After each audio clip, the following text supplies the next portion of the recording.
Kita tidak bisa melarang burung terbang lewat atas kita punya kepala. Yang kita jaga jangan sampai dibuang kotoran di atas ini. Kita tidak bisa melarang orang buat jalan lewat samping kebun. Yang kita jaga jangan sampai dia tolak kita punya pagar, dia injak kita punya tanaman. Kita tidak bisa larang ibu-ibu dan nona-nona pakai celana apa itu? Celana apa itu? Yang sedikit saja itu celana. Celana apa? Saya suka sebut itu celana dengan celana yang penuh dengan tanda tanya. Kita bertanya-tanya, ini anak ini dia pakai dia punya adik punya mungkin. Atau ini waktu dia SD dulu. Atau mungkin dia orang susah jadi bisa beli kain hanya sepotong. Kita hanya bertanya. Kita tidak bisa melarang orang pakai itu celana. Yang kita jaga jangan sampai dia pakai celana umpan, kita terumpan semua. Yang kita jaga itu. Ya kita tidak bisa melarang orang pun cara pandang. Kan kita bicara dalam soal perspektif. Cara.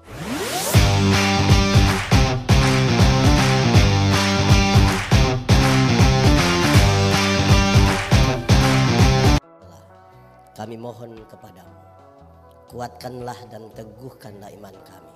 Supaya waktu di mana kami belajar firman Tuhan, biarlah ini menjadi waktu paling baik bagi kami. Kami berdoa Tuhan jauhkan semua penggoda pencobaan. Baik di dalam kami, baik di sekitar kami. Supaya di dalam damai-Mu kami belajar firman Tuhan. Kami rindu pada firman-Mu. Berfirmanlah bagi kami Tuhan, di dalam nama Yesus firman yang hidup itu kami berdoa. Amin. Jemaat, marilah kita berdiri untuk mendengar firman Tuhan yang dibacakan dari Alkitab.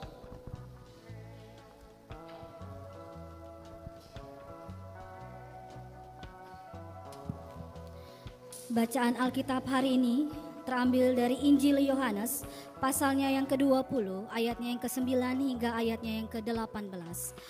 Bapak Ibu Saudara-saudara, Shalom. Kita akan bicara dalam semangat tema ini, kebangkitan dalam perspektif Yudaisme, Islam dan Nasrani. Panitia mengatur, nanti saya bicara sedikit. Pak Pendeta Richard akan membantu kita untuk kita semua bisa berkomunikasi hari ini dengan baik. Kita pakai waktu yang sedikit ini supaya bisa menjadi berkat bagi kita semua. Karena ini hari ulang tahun yang ke-38, saya akan memulai dengan dua hal. Pertama, supaya kita lihat 38 tahun itu bobot kita seperti apa. Pertama, kedewasaan itu ada 3. Kedewasaan ada berapa? 1 dewasa biologis. Dewasa apa? Dewasa biologis itu waktu itu kita punya berat badan hanya 37 dan sekarang sudah 73. Itu dewasa biologis.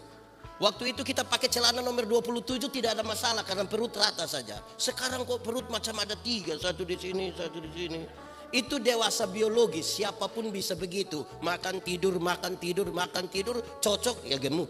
Dan hari ini kita bukan merayakan itu.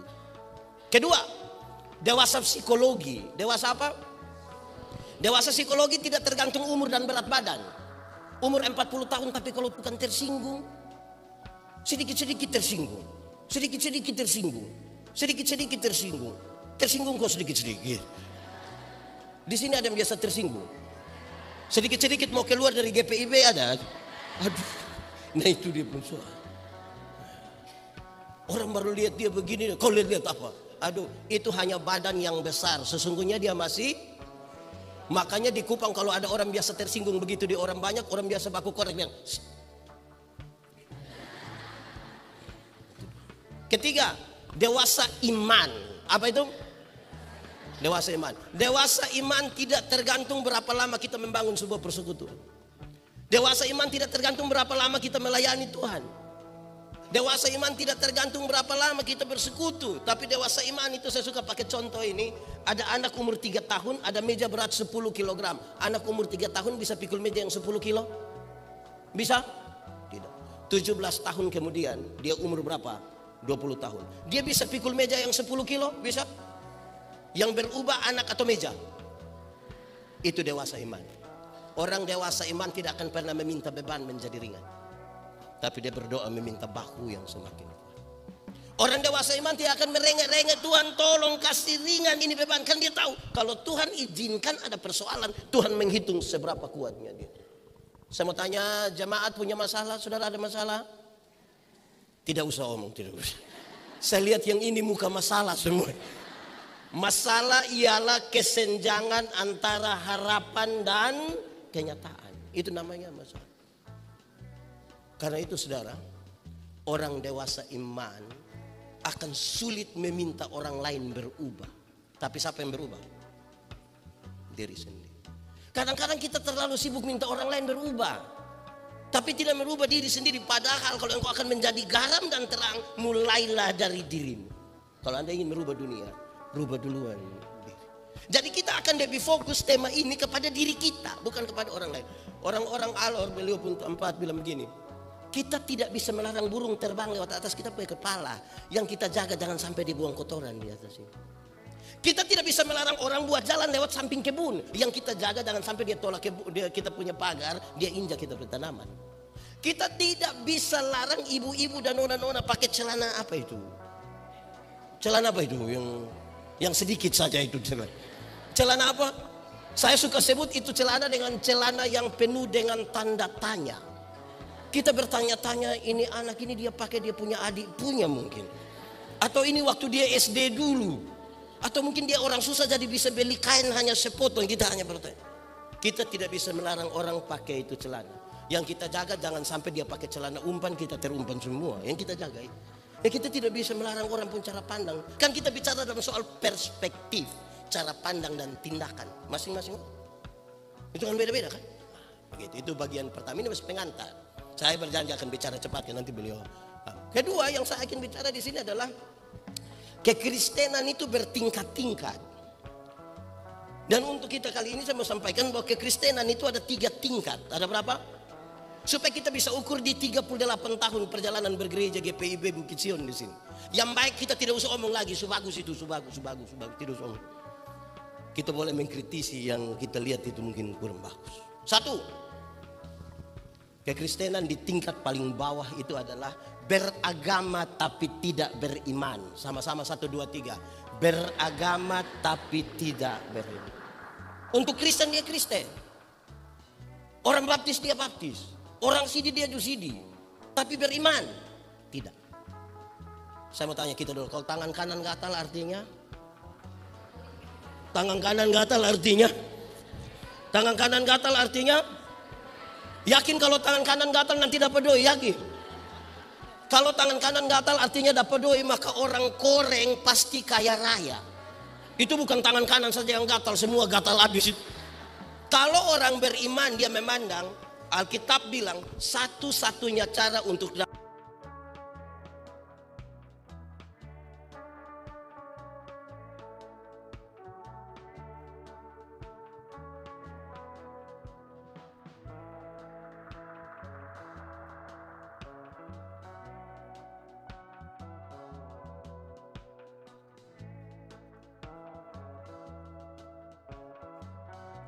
dapat berkat ialah kerja.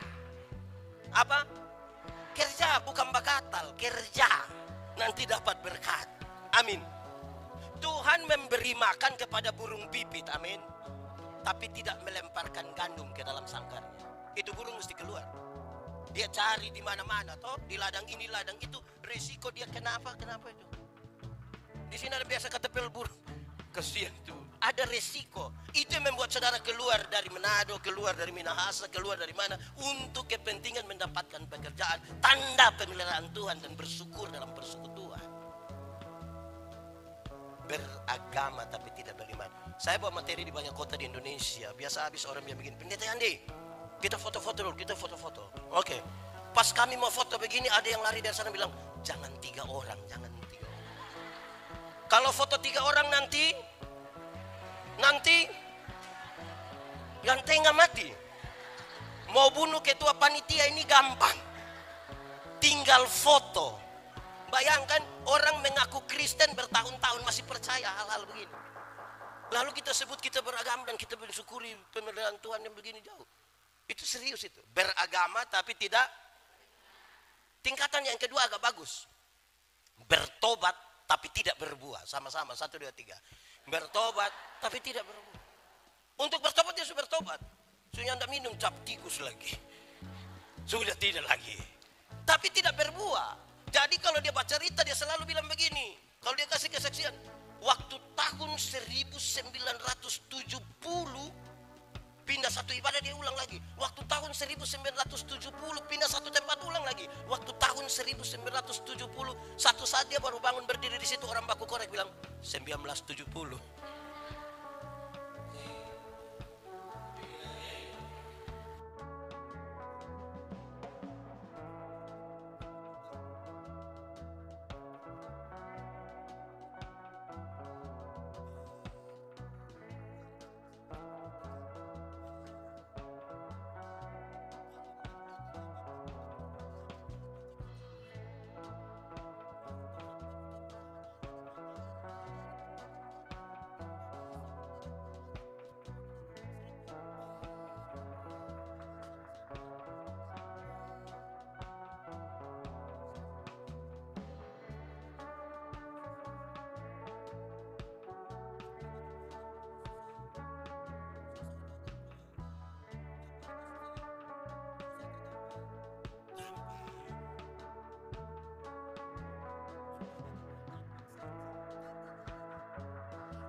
Allah begini. Aduh, hari Jumat Tuhan Yesus mati. Ya, terus saudara, orang-orang serba ketakutan dan kehilangan arah mereka, termasuk para murid. Itu satu negeri itu tahu bahwa Yesus mati. Mereka para murid seperti anak ayam yang kehilangan induk. Mereka ini mau berdoa juga takut. Siapa berani sebut nama Yesus, jangan-jangan dia dibunuh. Kondisinya rumit sekali. Dalam kondisi rumit itu pembacaan tadi saudara, sebenarnya dia kisahkan begini. Pagi-pagi benar. Pagi-pagi benar itu ya kira-kira jam 2, jam 3, jam 4 subuh. Maria keluar dari rumah. Yang laki-laki tidak keluar, ini perempuan ini keluar ini. Saya mau tanya, waktu itu so ada listrik, so ada Innova, so ada lampu jalan. Dia keluar dari rumah dan dia berjalan menuju kubu. Orang-orang bilang di kuburan banyak setan, betul? Orang-orang bilang di kuburan banyak setan, betul? Betul? Betul? Betul? Tidak betul. Di kuburan banyak mayat, betul, tapi belum tentu banyak. Setan itu bisa ada di mana-mana. Di rumah ada setan kok tidak? Di jalan ada setan kok tidak? Di pasar ada setan kok tidak? Di gereja ada setan kok tidak? Yang mana? Yang mana juga?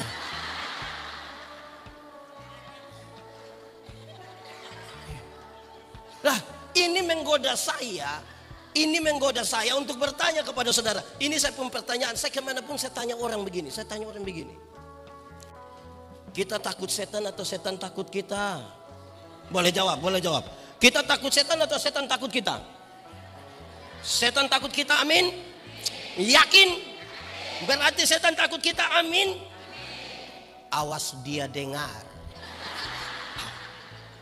Saya mau kasih tahu saudara, kerinduan kita, setan takut kita. Kenyataan membuktikan kita takut setan.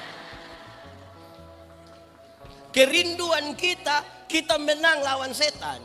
Kenyataan membuktikan kita kalah berhadapan dengan setan. Kenapa? Karena ada kerusakan otoritas Tuhan dalam hidup kita. Dulu itu kan manusia berkuasa atas alam semesta. Dunia mau baik tergantung manusia, dunia mau rusak tergantung manusia. Dunia ini kuberikan kepadamu, bahkan setan-setan pun harus tunduk kepadamu. Harusnya kalau kerusakan itu tidak terjadi, manusia itu kan setan bukan takut kita berteriakan. Setan takut otoritas Tuhan dalam hidup kita, supaya kalau ada orang kerasukan setan tidak usah berteriak. Cukup bilang setan keluar. Setan. Ini kita berhari-hari dalam nama Yesus, setan tidak keluar. Karena dia bukan takut teriakan kita, dia takut otoritas Tuhan dalam hidupnya. Pertanyaannya, masih ada Tuhan di dalam hidupmu? Diam-diam saja. Masih ada Tuhan tidak? Dan kita lagi bergereja. Gereja kalau tidak berjalan bersama-sama dengan Tuhan, yayasan dia pun nama. Yang kalimat-kalimatnya rohani. Karena kita mau identifikasikan diri sebagai murid. Pertanyaannya sekarang, dan kita menuju ke ini.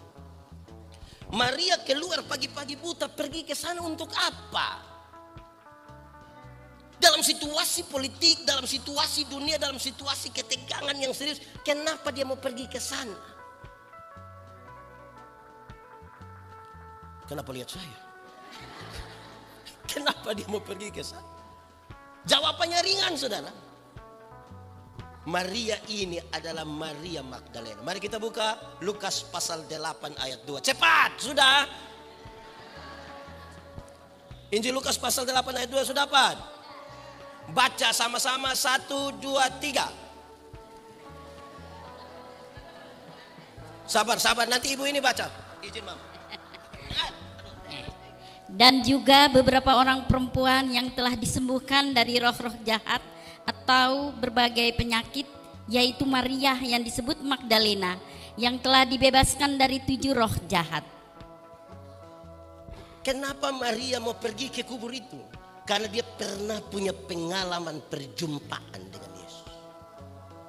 Dia pernah kerasukan 7 roh jahat. Yesus menyembuhkan dia. Berdasarkan pengalaman perjumpaan dengan Kristus. Melewati itu kegelapan malam menuju kuburan yang kata orang ada. Itu dia pergi di situ. Karena pengalaman perjumpaan. Kalau kita bicara kebangkitan dalam perspektif itu haruslah perspektif perjumpaan. Kalau yang di sebelah sini dan sebelah tengah itu mereka tidak berjumpa, bagaimana bicara tentang pengakuan terhadap Kristus? Pada titik tertentu beriman kepada Kristus adalah perjumpaan. Dan perjumpaan itu tidak bisa digugurkan oleh apapun.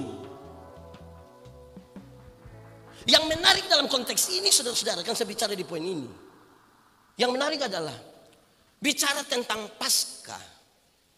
Paskah itu bahasa aslinya artinya melewatkan. Saudara tahu, nanti tinggal search di Google sudah pelia itu barang. Tapi yang saya mau bilang adalah Paskah, 3 agama ini sama-sama yakin. Tapi dalam perspektif yang berbeda. Yahudi, Islam percaya tentang Paskah. Paskah soal apa? Keluarnya bangsa Israel. Tuhan menyelamatkan bangsa Israel dari perbudakan di Mesir. Mereka meyakini itu. Dan itu diteruskan, diceritakan, dilakukan tiap-tiap waktu. Orang-orang Yahudi, mereka mesti melakukan hal-hal yang berkaitan dengan Paskah untuk mengingat ketika Tuhan bawa mereka keluar. Lalu yang mereka lakukan tuh harus duduk makan keluarga, anak yang paling bungsu duduk di paling ujung, dia pun lagi di situ untuk bercerita tentang peristiwa keluarnya. Itu harus selalu diceritakan. Dia mama duduk paling ujung sana untuk melihat ini makanan sudah habis. Kok tidak, mereka harus duduk sedikit lesen begini, tangan kiri menjadi tumpuan, tangan kanan tinggal ambil sorong-sorong kasih makan begini. Tahu dia bersih kok tidak berhenti makan. Mereka lakukan itu. Ada hari raya roti tidak beragi karena tidak ada sempat bagi mereka untuk membakar roti lagi, harus segera cepat-cepat keluar. Teman-teman kita yang di tengah itu juga melakukan itu. Yang mereka lakukan ketika Nabi mereka berjumpa dengan utusan, disampaikan, oh iya betul, lalu apa yang harus kami lakukan? Oh, kamu harus ada yang itu hari apa itu 10 Muharram itu. Di hari raya itu mereka melakukan banyak hal, mengucapkan doa Asyura. Mereka berpuasa, berkunjung pada orang-orang miskin, anak-anak yatim piatu.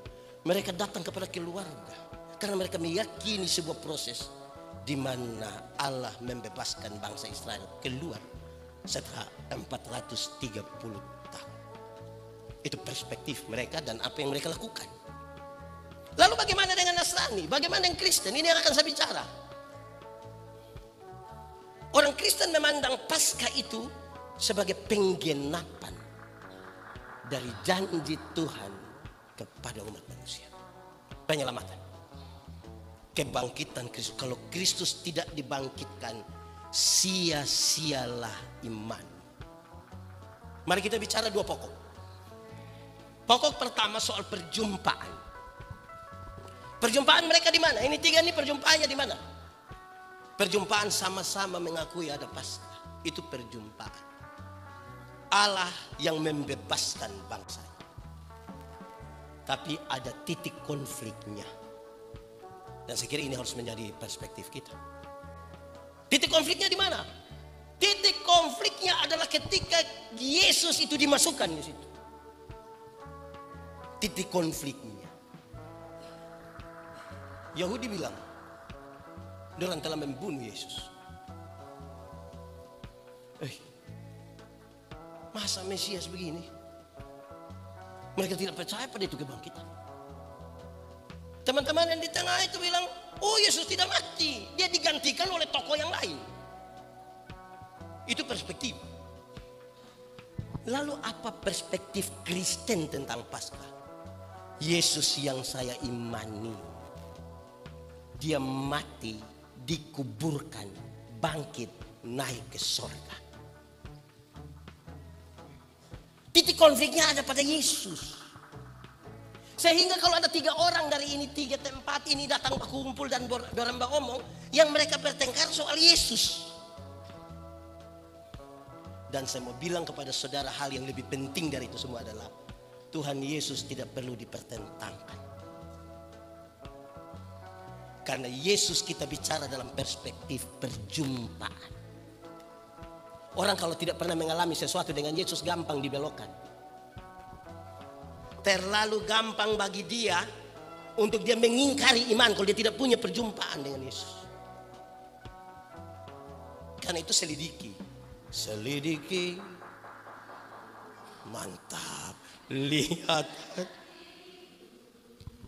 apakah ku sungguh mengasihimu, Yesus. Nanti pulang baru menyanyi terus kita nih. Yesus. Mari kita buka sekarang Injil Yohanes pasal 14 ayat 12. Cepat. Sudah dapat? Yang sudah dapat katakan amin.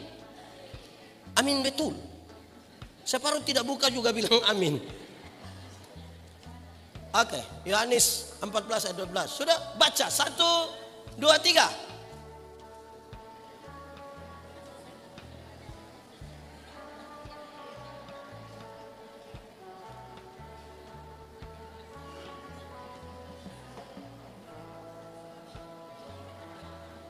Saya juga heran.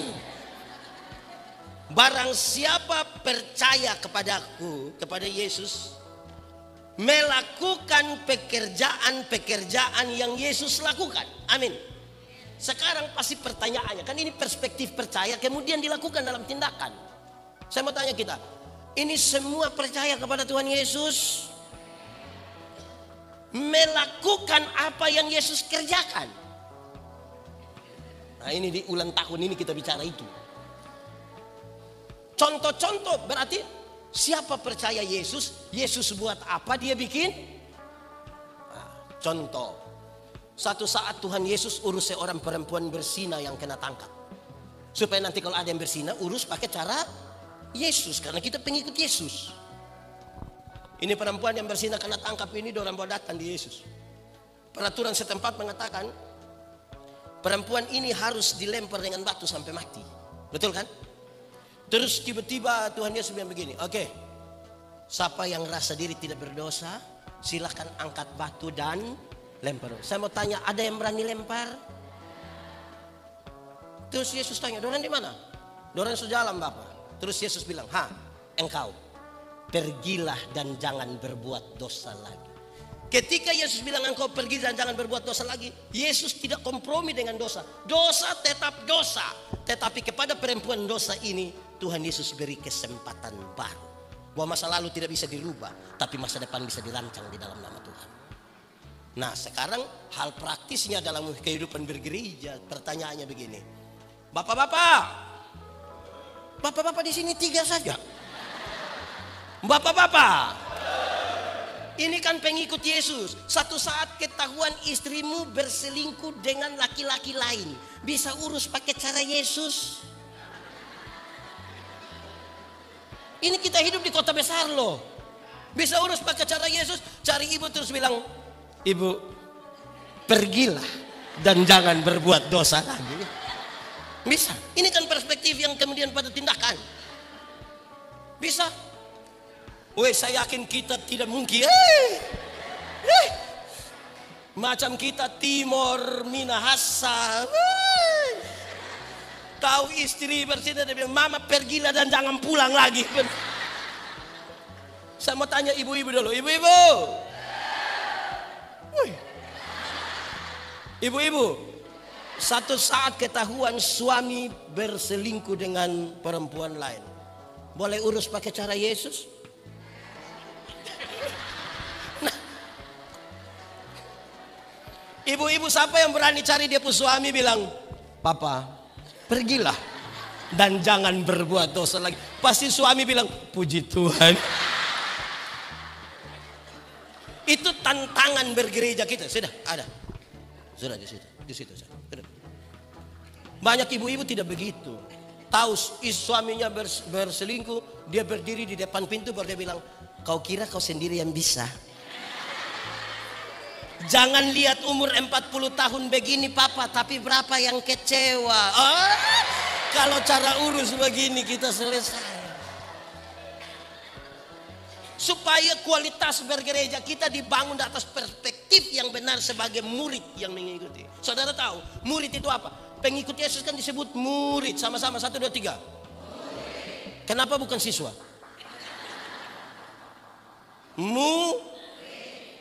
Murid adalah orang yang belajar dari seorang guru supaya dari tindakannya orang mengenal gurunya. Contoh, ini ada yang umur di atas 40 tahun. Tidak usah omong. Pernah nonton film kungfu dulu? Kan ada murid yang tiba-tiba terus ini satu bilang, engkau punya guru ini kan? Dari dia punya gaya orang mengenal gurunya. Amin. Aku berkata kepadamu, barang siapa percaya kepadaku, melakukan pekerjaan yang aku lakukan. Supaya dengan melihat itu orang mengenal gurunya. Kalimat kesimpulannya begini. Kalau Anda dikenal dunia sebagai murid Kristus, maka Tuhan Yesus harus kelihatan dalam hidup. Supaya berbobot kekristenan. Karena pada akhirnya kekristenan nilai, bukan agama. Bukan agama. Satu saat Tuhan Yesus urus sebuah dilema pajak. Dengan pertanyaan yang gampang, tapi risiko berat. Pertanyaan itu gampang. Boleh bayar pajak kepada kaisar atau tidak? Kan gampang saja jawabannya. Risikonya yang berat. Boleh membayar pajak kepada kaisar atau tidak? Kalau Yesus bilang boleh bayar pajak kepada kaisar, ribuan orang pengikut Yesus akan meninggalkan Yesus karena pajak terlalu mahal. Roma taksasi pendapatan dari satu daerah, dia lelang jabatan, siapa mau silakan pungut, nanti boleh makan dari situ, dan mahal sekali. Tapi kalau Tuhan Yesus bilang tidak boleh bayar pajak kepada kaisar, maka dia dianggap memprovokasi masyarakat untuk melawan pemerintah, pasti dia ditangkap. Lalu Tuhan Yesus bilang begini, gambar dan tulisan siapa ini? Kaisar. Berikan pada kaisar apa yang wajib kamu berikan pada kaisar, dan berikan pada Tuhan apa yang wajib kamu berikan pada Tuhan. Itu bukan soal perpuluhan. Gambar dan tulisan siapa ini? Kaisar. Karena di situ ada gambar dan tulisan, kasih di dia. Tapi Alkitab mengatakan kamu adalah gambar dan tulisan Allah. Berikan uangmu pada kaisar, tapi berikan dirimu pada Tuhan dan bukan uangmu. Supaya jangan ada orang yang begini, pendeta, saya memang tidak pergi ke gereja, tapi saya punya persembahan pergi. Di surga tidak ada kios jual super mie. Saya tidak tahu di GPIB. Di beberapa gereja kami itu kalau pemilihan majelis jemaat penatua diaken itu menarik. Dorang pun cara pilih itu dan bilang, pilih dia, pilih dia, pilih dia. Kenapa? Dia yang ada oto. Supaya kalau ada kegiatan tinggal pakai dia oto. Bayangkan. Akhirnya oto pergi gereja, dia orang tidak datang. Di GPIB itu ada. Di Bukit apa? Bukit Sion ada. Itu serius. Berikan diri dan bukan berikan uang, harta. Suatu saat Yesus urus sebuah ketimpangan sosial dengan pernyataan yang cukup menarik. Yesus bilang, izin, kalau ada orang menampar pipimu yang kanan, tolong kasih pipi. Di sini so ada yang bisa. Saya taruh dia di sini, minta maaf pendeta, tolong tambah di sini ada. Apa maksud Yesus? Kalau orang menampar pipi kanan, dia melakukan dengan dua cara. Yang pertama, dia akan pakai tangan kiri. Tradisi Yahudi mengatakan tangan kiri hanya boleh dipakai oleh para tuan untuk menampar budak-budaknya. Atau yang kedua, dia akan menampar pakai punggung tangan kanan. Itu hanya boleh dilakukan oleh para tuan kepada budak-budaknya. Kalau orang menampar pakai tangan kiri, dia anggap engkau najis maaf ya. Kalau pakai punggung tangan kanan, dia anggap engkau budak. Ini yang Yesus ajar dari segi nilai. Kalau ada orang menampar pipinya ini, menganggap engkau najis atau engkau budak, kelas dia bang, berikanlah pipi kiri, supaya dia mau mengangkat tangan kanannya. Di situ dia tahu bahwa di hadapan Tuhan kita dua sama. Kelas sosial kita boleh berbeda, tapi di hadapan Tuhan kita sama. Supaya dia mau koster kah, dia mau pendeta kah, dia mau siapa pun, kita sama, dibedakan atas peran. Itu makna tertinggi dari sebuah persekutuan. Persekutu itu begitu, bukan seragam. Satu do semua do, satu baju putih semua putih, semua persekutuan itu pengelolaan sama-sama. Persekutuan adalah pengelolaan perbedaan. Sama kayak kita menyanyi paduan suara di Bukit Sion, ada paduan suara. Bayangkan kalau sopran itu ibu tiba-tiba dia tekujus saja langsung bilang, hai dunia, kan tidak boleh. Harus jaga dia punya akor toh. Saya suka bilang begini, mengelola sebuah persekutuan harus seperti makan kolak. Tahu kolak? Pernah makan kolak? Kolak terdiri dari pisang, ubi, santan, gula. Sudah jadi DP nama? Waktu sudah jadi kolak, kita makan pisang, masih rasa pisang atau tidak? Masih. Tapi ada cita rasa baru yang ditambahkan sebagai bagian dari sebuah kebersamaan. Tidak ada upaya untuk saling menghilangkan. Bisa berkumpul bersama di sebuah wadah. Bukan orang mau makan kolak, nah dia makan pisang di sana. Dia pindah makan ubi di sana. Pindah lagi minum santan di sana. Baru terakhir dia duduk di atas kompor di sini, kan tidak begitu.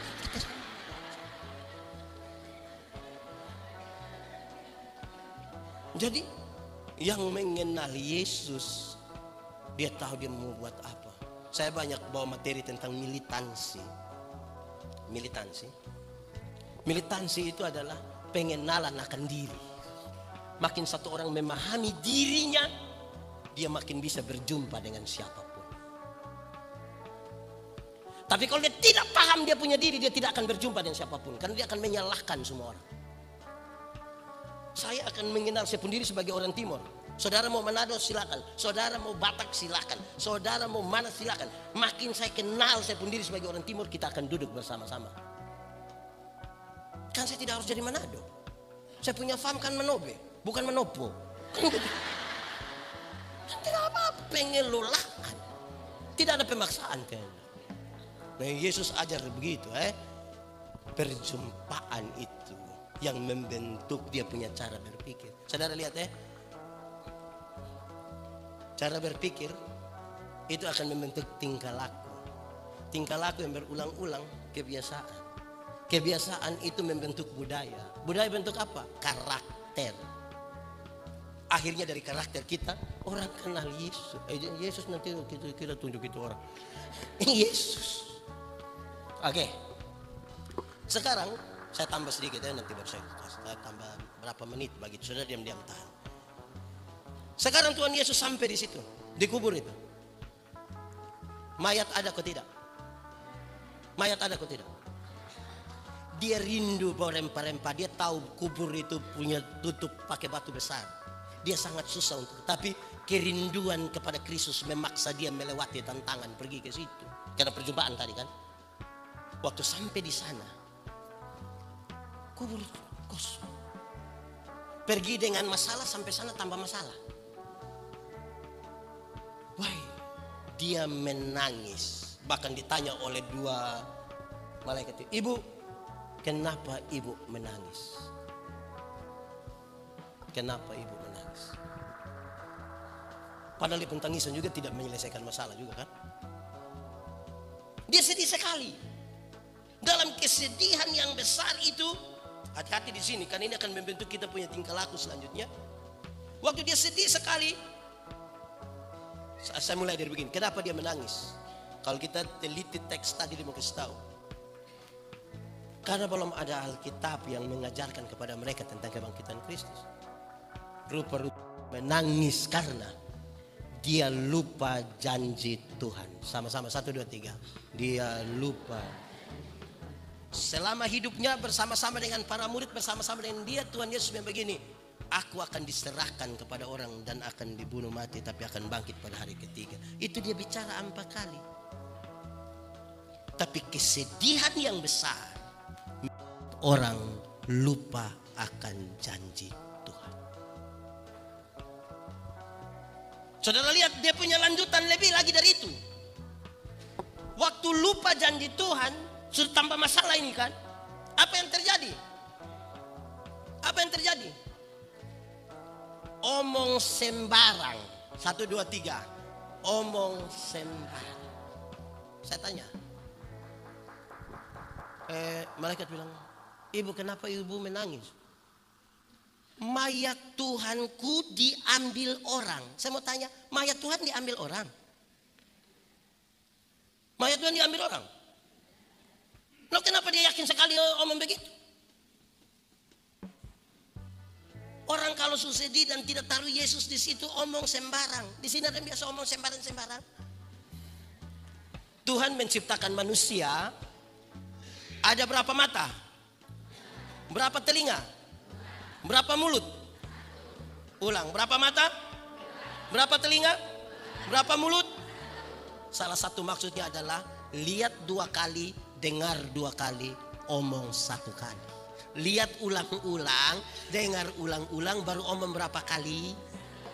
Karena ada orang yang tidak ada mata, tidak ada telinga, tapi dia mulut 7. Yang biasa kasih rusak persekutuan itu yang itu orang itu. Yang suka gosip. Di sini aja biasa gosip. Dia ada ikut ibadah sekarang. Dia pakai baju warna apa?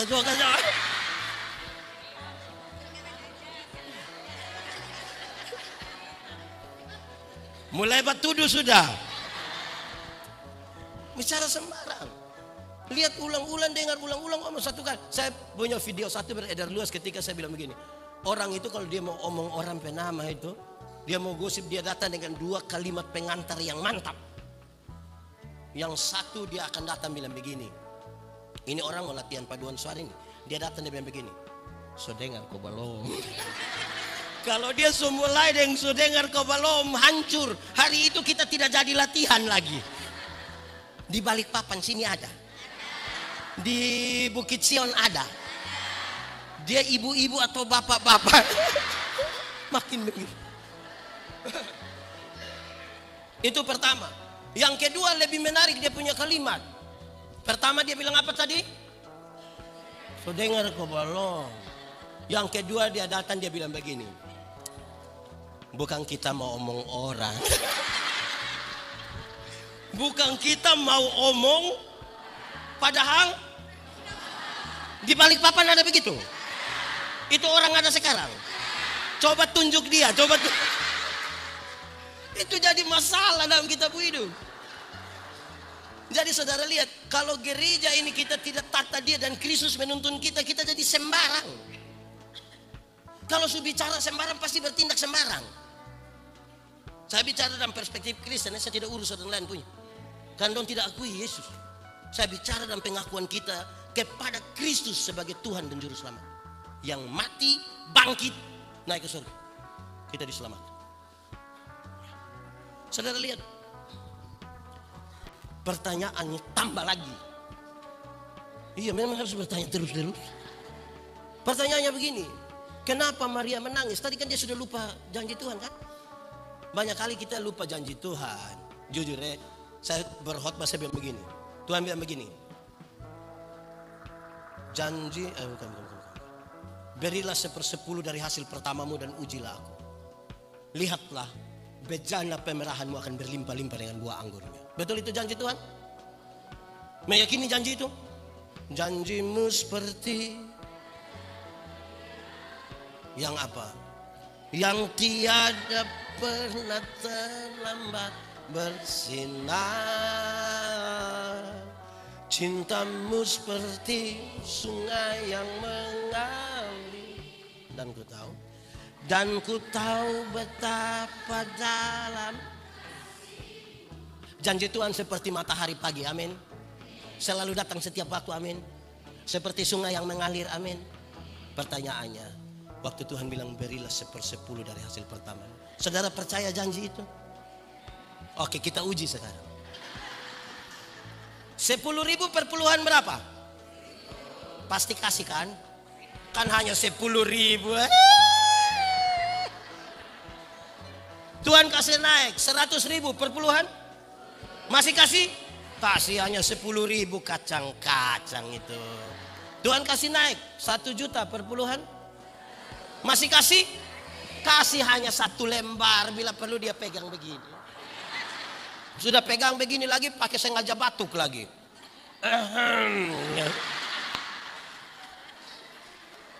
Terus Tuhan kasih naik 10 juta per puluhan. Waktu per puluhan 1 juta masih kasih. Masih kasih. Kenapa mulai beda pendapat? Ketika Tuhan pelihara kita makin besar, justru kita makin ragu dengan Tuhan dan kita tidak ingat janjinya. Dia angkat 1 juta di tangan kiri, 9 juta di tangan kanan. Dia lihat ulang-ulang begini. Lihat 2-3 kali terus dia begini. Tuhan juga mengerti.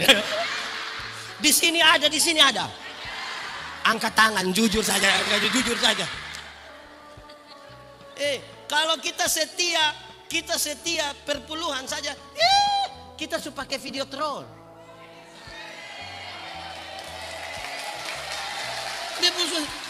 Ini tepuk tangan apa coba?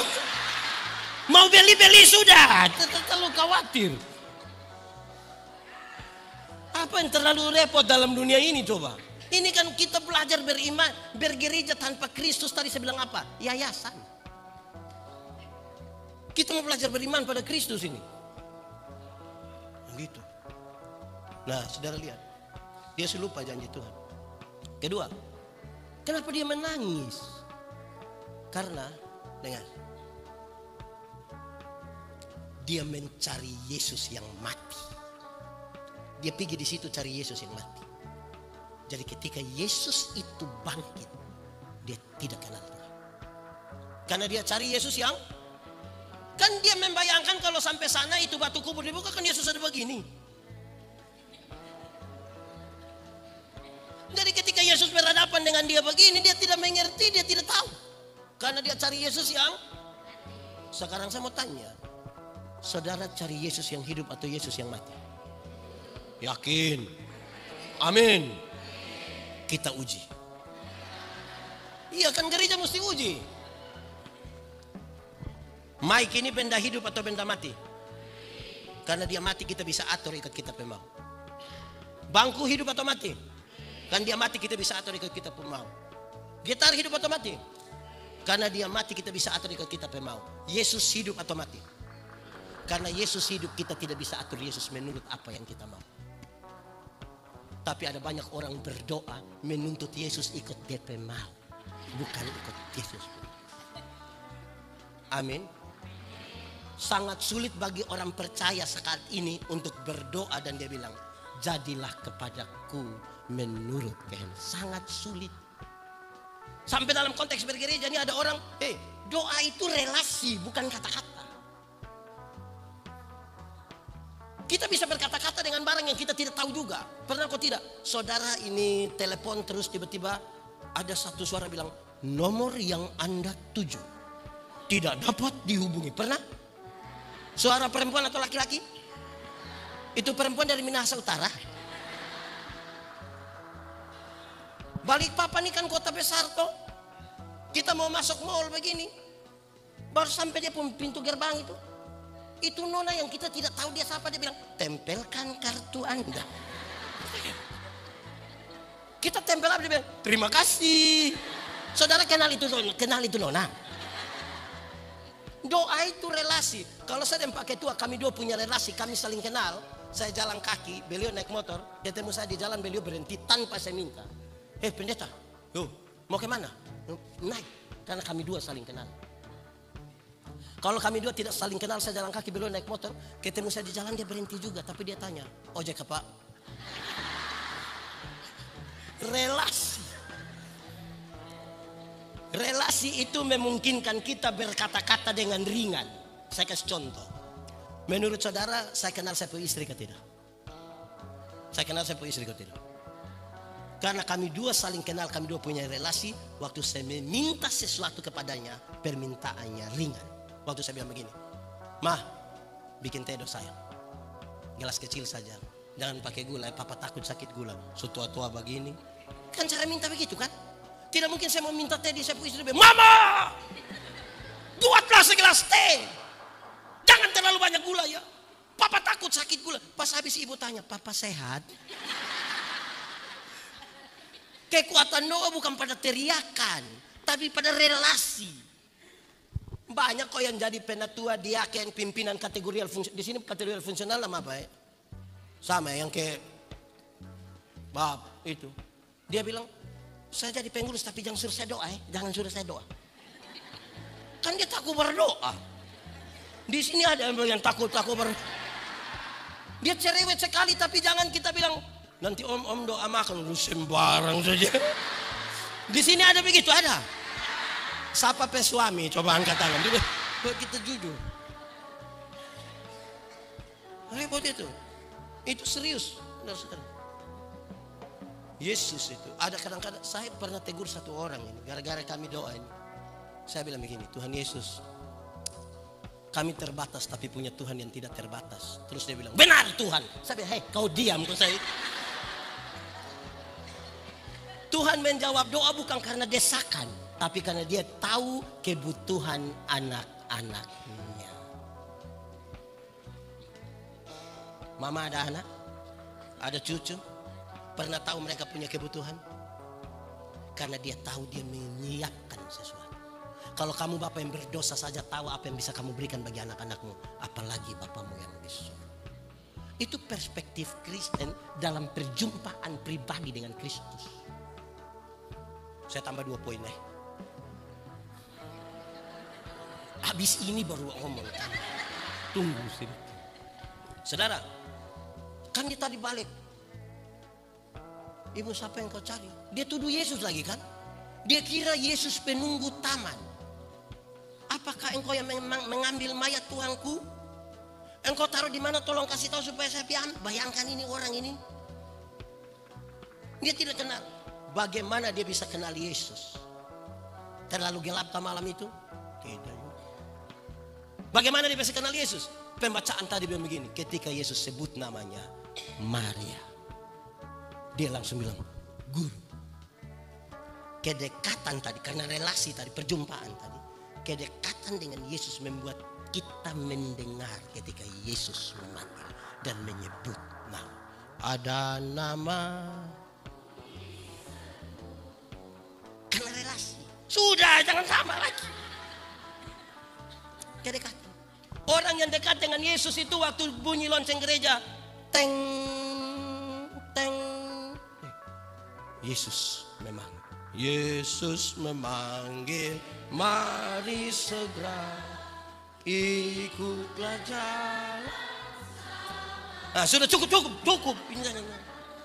Yang dekat dia mendengar. Tapi saudara tahu, mari kita ukur. Kadang-kadang kita datang gereja. Ini penatua diaken ini pakai itu barang yang hitung-hitung itu. Hitung apa lagi dia nama? Nah, itu dia. Habis itu tindak lanjutnya apa? Karena saya meyakini yang tidak bergereja lebih banyak dari yang bergereja. Kalau kita buat apa supaya orang datang gereja? Kenapa lihat saya? Supaya malas datang gereja lagi, baru kasih salah pendeta khotbah lagi. Itu pendeta khotbah, ya pusing kita gitu. Di balik papan sini ada. GPIB ada. Dia faham apa ibu yang begitu? Repot itu. Iya, saya pendeta jemaat ini, saya kadang-kadang heran. Saya juga pendeta jemaat, melayani atas satu jemaat kecil di Kupang. Kalau orang ada syukuran, undang kita ibadah syukur itu, menarik. Waktu ibadah orang sedikit.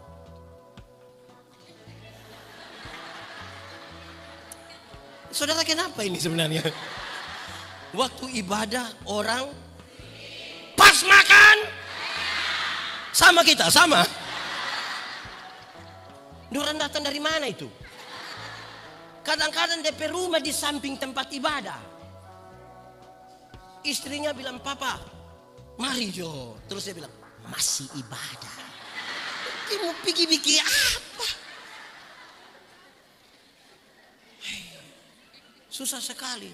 Ini, saudara, aneh betul kita hidup ini.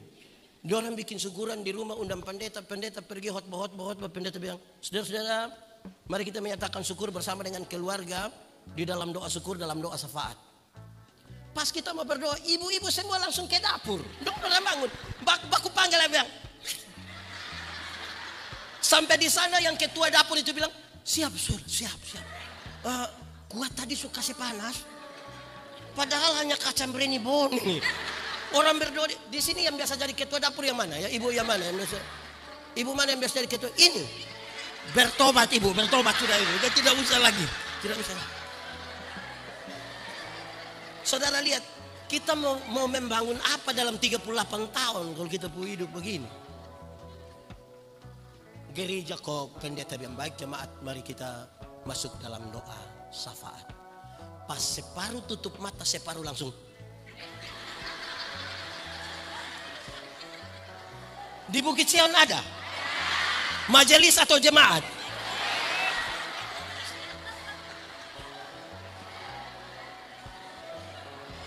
Itu kita dengar panggilan Yesus apa? Ku dengar panggilan. Nah, pokoknya menyanyi saja. Jadi orang yang dekat dengan Yesus karena perjumpaan tadi tahu ketika Tuhan memanggil. Hati. Terakhir. Waktu dia tahu bahwa itu Yesus. Kan dia kepingin peluk Yesus kan? Ini orang yang kita cari kan, kita datang bertemu dia, ini kan kepingin peluk. Tuhan Yesus mau. Tuhan Yesus tidak usah. Pergi kepada saudara-saudara dan katakan bahwa engkau telah berjumpa. Apa pesannya? Tadi di awal ketika saya bilang perjumpaan itu pribadi. Selanjutnya kita memberitakan kekristenan tidak hidup untuk dirinya sendiri. Kekristenan memberi dampak. Kekristenan itu disampaikan. Kamu kan sudah lihat Yesus, oh tolong pergi kau kasih tahu orang. Saksi, sama-sama, 1, 2, 3. Saksi itu melihat, mengalami, merasakan, memberitakan. Saya melayani di pulau bagian selatan di NTT, Pulau Sabu. Mau bawa pemuda ke Pulau Dana, pulau bagian selatan tidak ada penghuni. Kami tidak jadi jalan juga. 1, 2 nelayan datang dengan pendeta. Di Pulau Dana itu kita tidur di pinggir pantai, sadar kita di tengah laut. Hampir saya bilang, jadi saya harus bilang wow. Ya bisa lihat dia terlalu. Kita tidur di pinggir pantai, sadar kita di tengah laut. Oh iya, pernah pergi? Tidak. Bagaimana orang percaya pada kesaksian kita kalau kita sendiri tidak pernah baku dapat dengan Tuhan Yesus? Pendeta, saya belum pernah ada perjumpaan dengan Tuhan Yesus. Tipu, hanya orang sombong yang bilang dia tidak pernah punya perjumpaan dengan Kristus. Kenapa? Kalau mau jujur, kita bisa bangun tidur pagi saja itu tanda kita sudah baku dapat. Bayangkan kalau tadi malam Tuhan Yesus pergi di mana begitu. Tadi pagi dia lupa kasih bangun kita.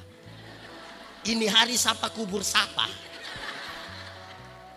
Dan kalau kita mau jujur, kita terlalu banyak baku dapat. Pergi dan beritakan. Pada akhirnya kita semua menjadi 1, 2, 3 saksi. Ingat, Tuhan minta kita jadi saksi, bukan jadi pembela. Tidak usah jadi pengacara untuk Tuhan. Tidak usah bela Tuhan. Tuhan terlalu kuat untuk membela dirinya sendiri. Justru kita yang terlalu lemah untuk minta Tuhan membela kita. Ini kita juga bela Tuhan Yesus. Susah. Saudara tahu, banyak kali Indonesia disibukkan dengan anggota jemaat GPIB pindah pergi gereja mana, pindah pergi gereja mana, pindah pergi gereja mana. Kenapa? Pemberitaan Injil kurang. Orang bawa jemaat pada gerejanya dan bukan pada Tuhan. Karena kita tidak mencari jiwa. Kok tidak ada saksi yang mau pergi beritakan? Bagaimana mau pergi kalau tidak ada yang mengutus? Yang sudah diutus saja bilang, sebenarnya kita tidak mau tapi. Pernah dengar itu kalimat? Atau sendiri ngomong?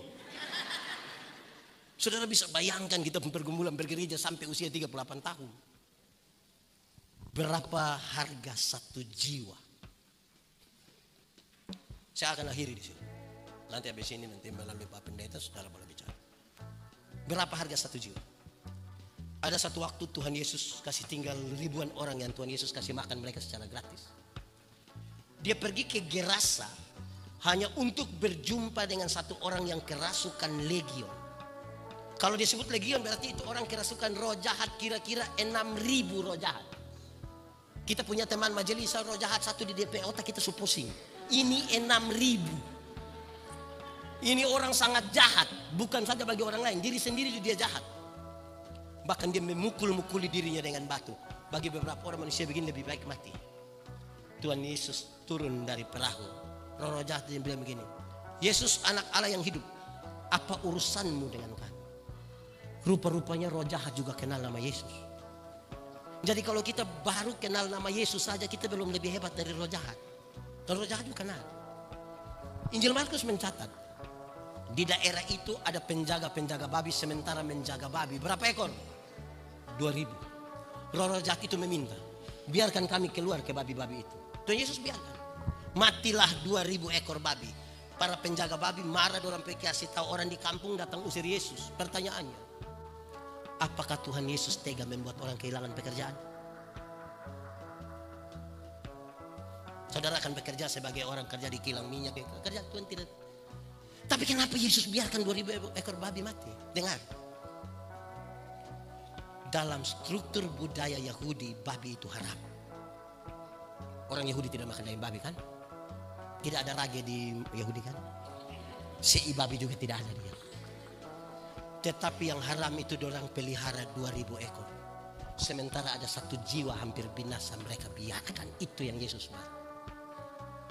Alangkah lebih baiknya ada 2.000 ekor babi mati daripada ada satu jiwa binasa. Sekarang coba kali, kalau babi satu ekor harga 2 juta. 2.000 berapa? 2.000 berapa? 2.000 kali 2 juta berapa? 2.000 kali 2 juta berapa? 4 miliar harga satu orang gila waktu itu. Pernahkah untuk pekabaran Injil GPIB Immanuel, GPIB Bukit Sion menyiapkan 2M untuk upaya pekabaran Injil. Kita rapat bertengkar, banting meja, tapi tidak ada jiwa kita bawa datang. Jiwa kita bawa dia keluar. Saya keluar saja dari ini. Untung di sini ada. Yang saudara lihat, pada akhirnya saudara, kekristenan yang kita dia harus membentuk nilai. Kalau Anda dikenal dunia sebagai milik Kristus, Kristus mesti kelihatan di dalam hidup. Onesimus itu budak, bekerja di perkebunan milik Filemon. Tidak tahan kerja, bangun lari, kena tangkap masuk penjara. Paulus injili dia. Dia terima Yesus, dia mau pulang kembali, pergi di Onesimus. Dia bilang, Bapak, saya tidak berani pulang. Kenapa? Pulang orang bunuh saya. Terus Paulus bilang, tidak usah kau pulang, saya tulis di Filemon. Dia tulis, yang pulang ini bukan budak, yang pulang ini kekasih, gitu. Kekasih Tuhan. Dia orang merdeka, dia sudah ditebus. Filemon terima dia seperti saudara menerima saudara, makan bersama. Orang-orang baku lihat begini, bagaimana Tuhan menyambut seorang budak seperti menyambut seorang sahabat. Orang-orang bertanya, kok bisa begitu? Dorang bilang, saya ingin menyampaikan 2 hal. Yang pertama adalah perjumpaan Tuhan dengan tiap orang itu beda-beda. Perjumpaan Tuhan dengan saya beda dengan Tuhan berjumpa dengan Bapak, beda Tuhan berjumpa dengan Ibu, beda. Supaya waktu kita baku dapa, kita bercerita tentang perjumpaan yang berbeda itu kita bilang, ternyata Tuhan itu luar biasa. Kalau perjumpaannya sama saja, macam kayak kita dua nonton film sama-sama, terus pulang kita cerita ulang itu film. Nah, apa yang ingin saya katakan? Kita anak ada 4, kita pulang bawa baju untuk 4 orang. Anak yang pertama bilang, terima kasih Papa. Anak yang kedua langsung, Anak yang ketiga bilang, hanya ini. Anak yang keempat tanpa terima kasih. Saya mau tanya, yang manakah yang disebut anak? Kata, ekspresi mereka berbeda. Karena itu tidak layak bagi kita untuk membanding-bandingkan. Bilang, kalau gereja di Gemiti, GPB itu tidak ada roh. Di sana itu yang roh sampai keluar-keluar. Lewat jendela, lewat pintu, tidak bisa begitu. Karena pola perjumpaan kita tuh berbeda. Berbeda sekali. Tuhan berjumpa dengan pendeta, beda Tuhan berjumpa ibu rumah tangga, beda. Itu pertama tuh masih umum. Yang kedua sekarang, itu ada pada soal pemahaman tentang menyembah Tuhan dalam roh dan kebenaran. Menyembah Tuhan dalam roh dan kebenaran, saya akan bicara sangat cepat 5 menit. Kata kuncinya roh, kata kuncinya kebenaran. Urayanya ada 3. 1, roh itu lawannya kedagingan. Roh lawannya, saudara tidak boleh menyembah Tuhan dalam kedagingan. Nanti saudara pergi mau dengar siapa yang khotbah, lagunya enak atau tidak, musiknya, itu kedagingan, memuaskan kedagingan. Banyak orang, ku yakin kau hadir di sini.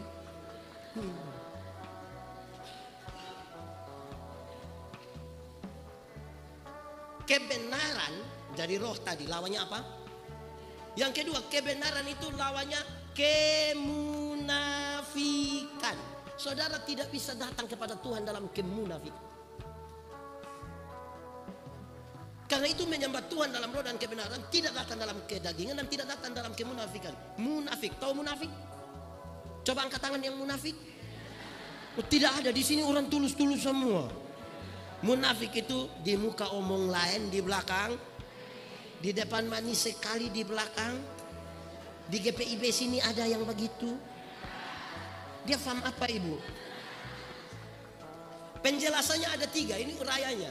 Saya menyebutkan 3 dengan cepat. Kalau itu pemahaman benar, saudara akan memilih. Karena perjumpaan yang berbeda, saudara mungkin lebih cocok di gereja Pentakosta. Saya lebih cocok di sini. Karena ini gereja ini kegiatan sosial, tidak bisa dipaksa. Tapi tidak boleh dibandingkan. Nah, ada 3. 1, menyembah Tuhan dalam roh dan kebenaran itu bukan reaksi emosional, tapi sikap iman. Bukan reaksi emosional, tapi sikap iman. Sikap iman itu begini.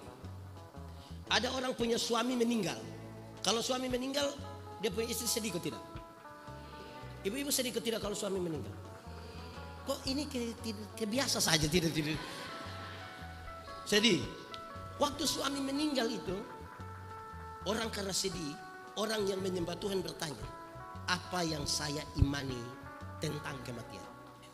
Yang saya imani tentang kematian, ternyata mati bukan akhir dari segala sesuatu. Mati adalah tempat kita diubah dari tubuh yang dapat binasa ke dalam tubuh yang tidak dapat binasa, supaya kita bersama-sama dengan Kristus dalam kekekalan di surga. Berdasarkan keyakinan iman itu kita menyanyi, sabar dalam susah sukamu, sabar Tuhan ada sertamu, sabar, sabar, beri kuat pada. Supaya setiap kali saudara berjumpa dengan persoalan, saudara bertanya, apa yang saya imani? Tadi kan saya bilang, yang ini kan muka masalah semua kan? Nah, itu yang mesti ditanya. Kalau reaksi emosional, orang suami ada mati di situ, semua ada sedih, dia datang lapor pendeta. Sebelum firman itu saya satu lagu dulu. Terus dia bangun, dia mulai menyanyi. Di dalam doamu kau sebut separuh langsung. Terus di interlude-nya suruh anak kecil satu baca puisi dengan judul Ditinggal Ayah. Sedih kok tidak? Saudara menangis kok tidak? Lantas saudara pikir itu roh kerja. Orang ada kedinginan, jangan celup dia lagi di air. Kita ini paling suka bikin orang sedih-sedih. Kalau Anda hanya ingin menangis, nonton film Korea. Dan menyembah Tuhan itu sikap iman, bukan reaksi emosional. Itu pertama. Kedua, menyembah Tuhan dalam roh dan kebenaran. Kepuasan manusia tidak boleh lebih tinggi dari kemuliaan Allah. Tidak boleh. Saya khotbah habis tadi, saudara mau puas atau tidak puas tidak penting. Yang penting Allah dimuliakan. Tahun depan saudara mau undang saya kok tidak penting. Yang penting kemuliaan Allah dinyatakan. Banyak jemaat pindah-pindah gereja mencari kepuasan. Yang tadi disebut dengan nama kedagingan. Ini GPB bisa hadir banyak begini kalau ibadah. Ini di persoalan. Manusia mau puas atau tidak. Orang dia suka judi, terus kita bilang berhenti judi, dia puas. Tidak penting kan? Yang penting kemuliaan Allah. Ketiga, menyembah Tuhan dalam roh dan kebenaran. Tuhan Allah menjadi satu-satunya pusat dari penyembahan. Bukan pengkhotbah, bukan pemain musik, bukan yang pimpin pujian, bukan ornamen apapun di dalam gereja yang jadi pusat. Pada saat kita menggeser itu seolah-olah dia yang pusat, kita tidak sementara menyembahnya dalam roh dan kebenaran. Kita sementara datang. Kalau itu dipahami dengan baik, tidak akan ada orang pindah gereja. Tinggal masing-masing kita menaikkan kapasitas kita. Yang paling repot bagi kita ini adalah banyak orang tidak mau dibekali. Ini ujung-ujung tombak ini kan majelis jemaat penatua diaken. Untuk peningkatan kapasitas kan bikin program. Ada program latihan berkhotbah untuk para majelis jemaat. Dia bilang begini, mau pelatihan apa? Begini-begini sudah 4 periode begini. Waduh, kalau ini bikin rusak gereja, ini. Jadi kita tetap mesti otokritik juga kan, bukan untuk buat orang jadi puas. Tapi mari kita otokritik, kita sudah sampai di mana ini? Melayani 4 periode, mau kasih tahu siapa? Kan 4 periode. Kan pada akhirnya 2 nilai, kedua buah. Dari buahnya orang kenal pohon.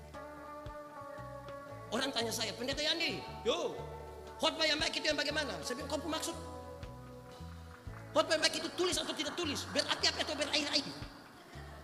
Saya bilang khotbah yang baik bukan soal tulis atau tidak tulis, bukan soal berapi-api atau berair-air. Khotbah yang baik ialah omong apa, buat itu. Jangan omong lain.